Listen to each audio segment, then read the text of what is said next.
Do you look up in awe at the sheer cliff faces of glass and steel making up the canyons of our modern-day cities and think, I could do that? Are you unafraid of heights, no matter how high? Do you take pride in your work? Are you detail-oriented and serious-minded about your work? Are you a team player, dependable, reliable, punctual, and consistent? Does the prospect of working with detailed measurements and exacting procedures challenge you? If it does, you might be the kind of person to consider an apprenticeship as a glazier in the IUPAT.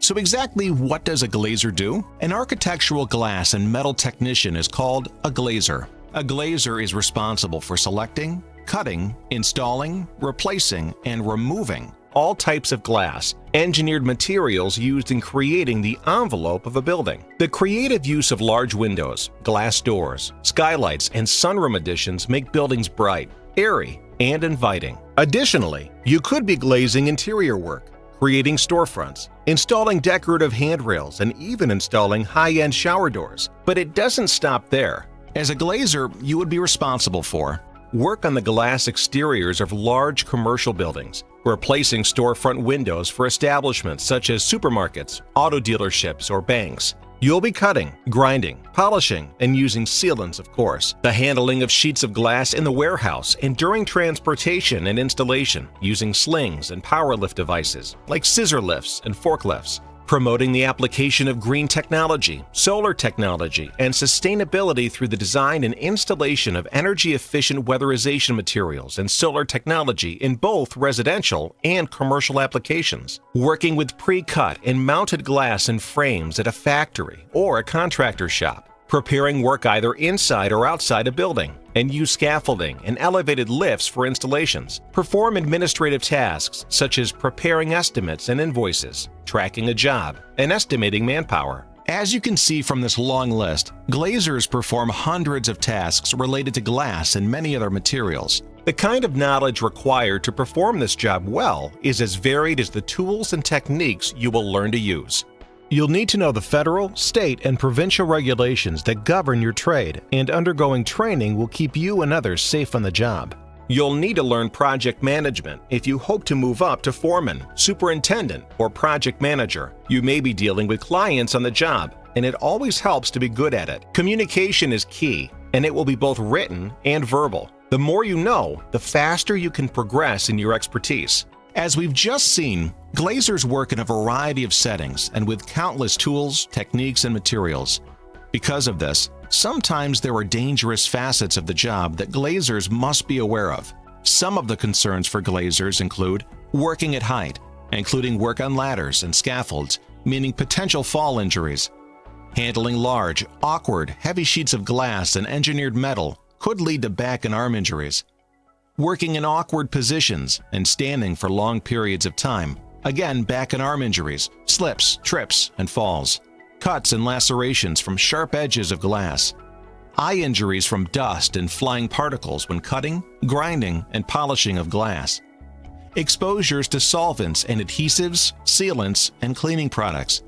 Working outdoors in hot or cold weather and working alone. Some specialized tools, materials, and techniques you'll need to master are architectural drawings, specifications, and contract documents that describe the work to be done, the methods of construction, and the standards of workmanship. This is critical. Accuracy in layout, which can be attained through the use of levels and transit-type instruments, skills in using the parts of a transit or level, setting up an instrument on any type of surface, and the basics of reading those instruments. You'll need to understand the effects of temperature and other outside elements, storage, and handling techniques.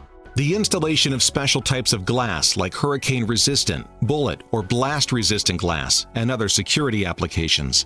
A familiarity with architectural metals and other materials such as aluminum used in fabrication. You aren't limited to glass. Knowledge of plastics, their types, purpose, and use in today's glazing applications is also key. You'll need to know how to safely connect and disconnect a photovoltaic system, the components, materials used in the installation, and how to make a complete photovoltaic system.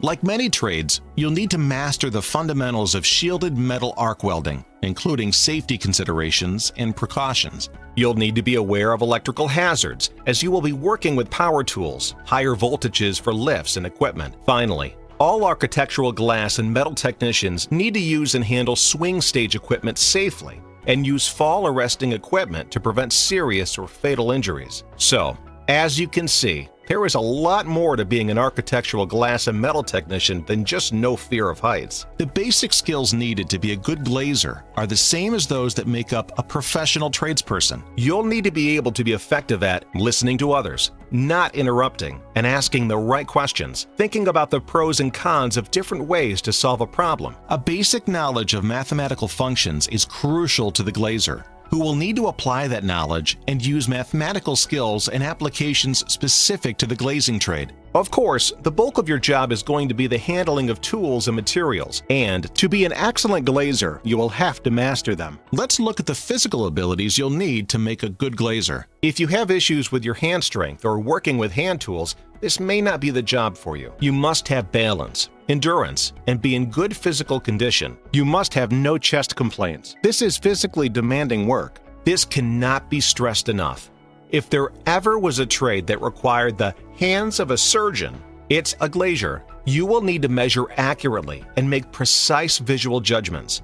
The ability to solve arithmetic problems quickly and accurately is necessary to be precise and accurate in the use of your tools and materials at every step of the way.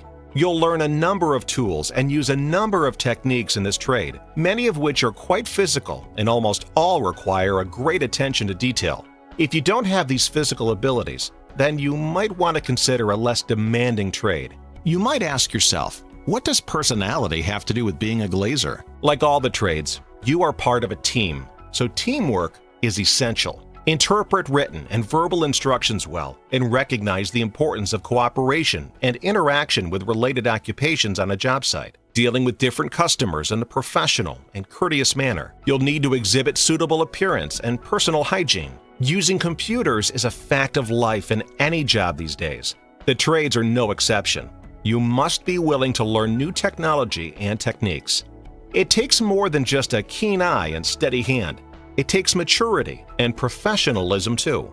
It all boils down to being able to work well with others, communicate clearly, and be dependable. You might ask yourself, what kind of education do I need to be a glazer? Your credentials will be nationally recognized in the industry and can open the door for you to get a job with a good company anywhere in the country. And the IUPAT can also assist you in furthering your education. Now, as you continue in your career after completing your apprenticeship and becoming a journey worker, you'll want to pursue additional training and certifications, and this will require more classroom time and on-the-job training. Employment in the glazing trade is less seasonal than in most of the construction occupations. Many buildings are moving to new energy-efficient glass technologies, and there will be an opportunity in this renovation business for years to come. Employment growth is expected as commercial construction increasingly uses glass exteriors for buildings. So, just to recap, a glazer is exposed to the elements, dangers from falls, cuts from broken glass, and a full day of exacting physical labor. If you aren't motivated,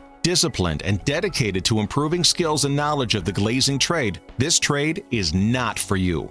If you aren't 100% confident in your mental and physical ability to work in such a fast-paced, detail-oriented, and ever-changing environment, or your ability to be aware of the hazards associated with glasswork, then you might want to reconsider your interest in being a glazer.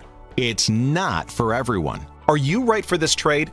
Is this trade right for you? This is an important question, and one you should consider carefully. Explore your bold future today by considering a career in the IUPAT.